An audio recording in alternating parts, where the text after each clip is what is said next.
This is TradeFlow News, bringing you relevant news and insights from around the world. TradeFlow News, enabling trade for SMEs and economies worldwide. These are some of the key topics that we will be looking into in today's program.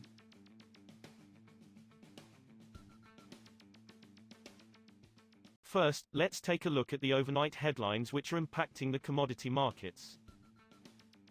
OPEC Plus has yet to react to a call from U.S. President Donald Trump for lower oil prices, with delegates from the group pointing to a plan already in place to start raising oil output from April.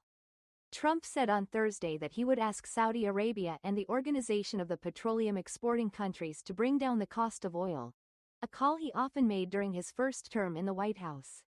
Asked about Trump's comments, Saudi Economy Minister Faisal al-Ibrahim told a panel at the World Economic Forum in Davos on Friday that Saudi Arabia and OPEC were seeking long-term oil market stability. The United States has clarified to India that tankers loaded with Russian oil have to discharge by February 27 under the latest sanctions targeting Moscow's oil revenue, India's Oil Secretary Pankaj Jain told reporters at an event.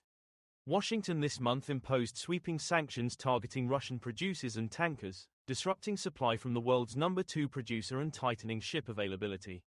There was a round of clarification by OFAC, the U.S. Office of Foreign Assets Control. Formally, they did clarify that February 27 is the deadline, Jain said, in response to a question on the last date for discharging oil from sanctioned vessels. Moving on to the top news in the energy sector. President Donald Trump's oversight of an increasingly unreliable U.S. power grid requires swift action, he said this week, but there is no easy fix for one of the grid's most complex and troubled areas, long-distance transmission lines. Trump's National Energy Emergency Declaration and executive orders detail a long list of interconnected problems dogging an electric grid vulnerable to fuel shortages, soaring demand, and an increasing number of wild weather events. There's clearly a recognition of the need to increase energy production broadly in the United States and do it with whatever resources necessary, said Spencer Peterson, a top executive at the National Electrical Manufacturers Association. U.S. energy firms this week cut the number of oil and natural gas rigs operating for a third week in a row to the lowest since December 2021, energy services firm Baker Hughes said in its closely followed report on Friday. The oil and gas rig count, an early indicator of future output, fell by 4 to 576 in the week to January 24. Baker Hughes said this week's decline puts the total rig count down 45, or 7% below this time last year. Baker Hughes said oil rigs fell by 6 to 472 this week, their lowest since December 2021, while gas rigs rose by 1 to 99.